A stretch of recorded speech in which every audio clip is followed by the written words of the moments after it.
I'm not sure how this house was built, even though we have plans, it doesn't show like which points are load bearing. So if you are doing DIY, it's the most important thing is you need to figure out what's holding the roof up. And then obviously what's transferring the load down to the first floor and then down into the ground. So this, I'm almost certain that's a load bearing post, which is holding the load of the roof. But the great thing about it, and I'd say Japanese carpenters take a lot of pride in their work.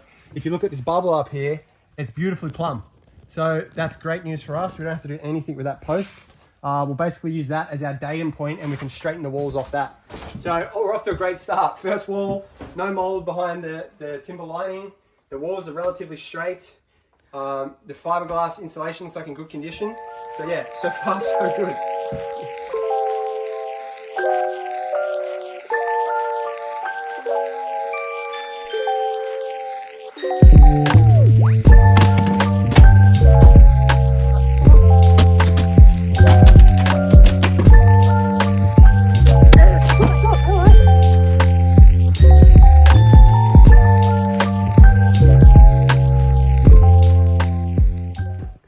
We've just finished demolishing the first one. I just wanted to show the joins that they do here, even just for a robe. So this is a robe that we're demolishing.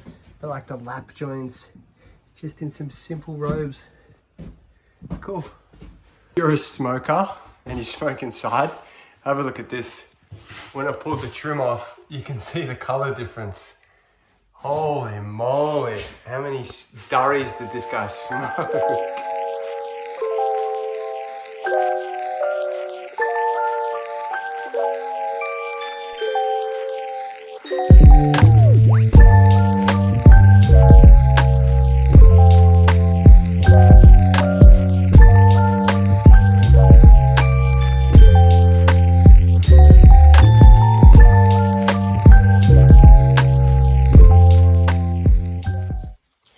So I just wanted to do a little bit about load-bearing walls.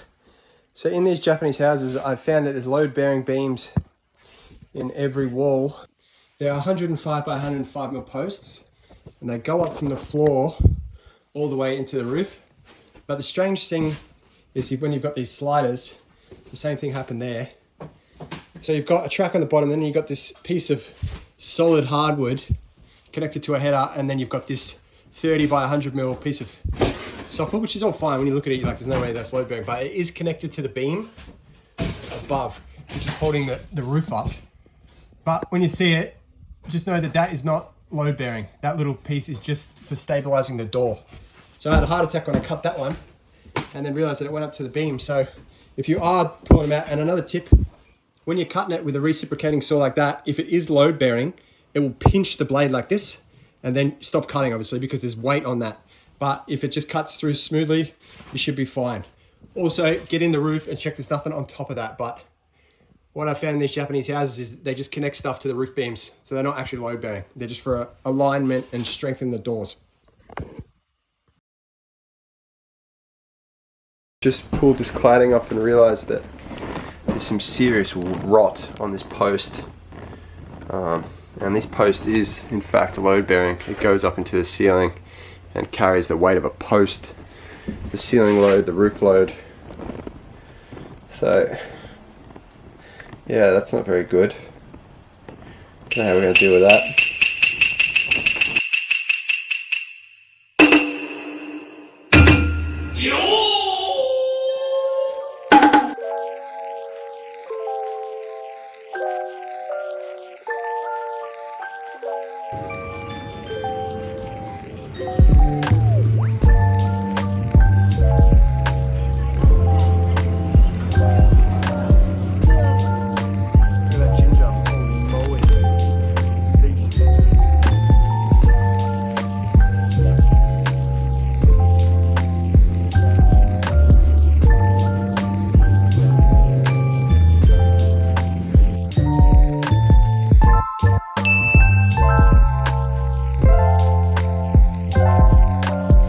We go for lunch, some sushi, a nori bin, like traditional Japanese bento box, and some calamari.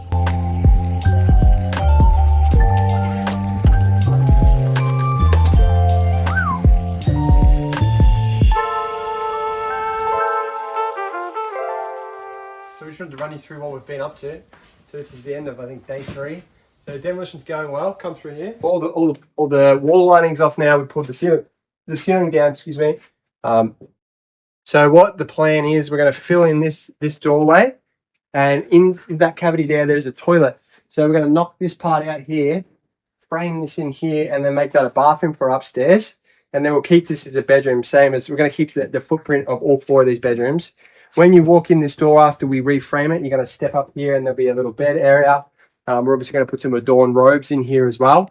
On these walls, so we were thinking about knocking this wall out and making this one big room, but obviously we can't. This is a structural post, which is taking the roof load. And then you've got a cross beam here. So this cross beam are very common in Japan, and what they do is they protect it from earthquakes, and they're essential.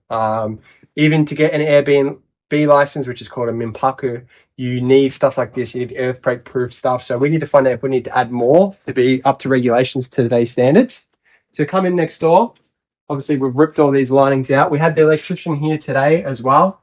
Have a look at these 2. These are going to go. Basically, because I said this was old student accommodation, that was just monitoring the electrician used in each room. So again, same thing here. We've ripped the wall lining off. We've ripped the ceiling down, and we're going to put some wall paneling along here. We're going to plaster the rest. Again, same step up. So when you come into here, take your slippers off, and then you're up onto where the mattresses are. So yeah, we're traveling pretty well. The walls aren't too bad. The floors aren't too bad. I haven't checked the ceilings yet, but what we'll probably do is just use these, they're like steel top hats, and you can level the ceiling that way. The insulation looks all right. There's some pretty rough parts, like this part here is pretty black compared to everything else. So I don't know what that is. If someone in the comments knows if that's, moisture or just dirt. And yeah, so we're progressing well.